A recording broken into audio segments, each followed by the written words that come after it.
അതൊരു മുംബൈയിലാണെങ്കിൽ അങ്ങനെ നമ്മുടെ അലീനയ്ക്ക് എല്ലാ അവകാശങ്ങളും കൊടുക്കാനായിട്ടൊരുങ്ങുന്ന ബാലചന്ദ്രനെ നമുക്ക് നാളെ കാണാനായിട്ട് സാധിക്കുന്നുണ്ട്.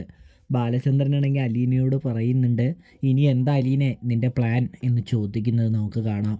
ഇതേ സമയമാണെങ്കിൽ അലീന പറയുന്നുണ്ട്, എനിക്കൊന്നും അറിയില്ല സാറേ, സാറിൻ്റെ കൂടെ ഇനി ജീവിക്കാനാണ്, സാറിൻ്റെ കീഴിൽ ജീവിക്കാനാണ് ഞാനിനി ശ്രമിക്കുന്നത് എന്ന് പറയുമ്പോൾ, എൻ്റെ കീഴിലല്ല, എൻ്റെ മക്കൾക്ക് എൻ്റെ സ്വത്തിൽ എങ്ങനെ അധികാരമുണ്ടോ, എൻ്റെ വീട്ടിൽ എങ്ങനെ അധികാരമുണ്ടോ അതിന് അതുപോലെ നിനക്കും അധികാരമുണ്ട് എന്ന് പറയുന്നത് നമുക്ക് കാണാനായിട്ട് സാധിക്കും.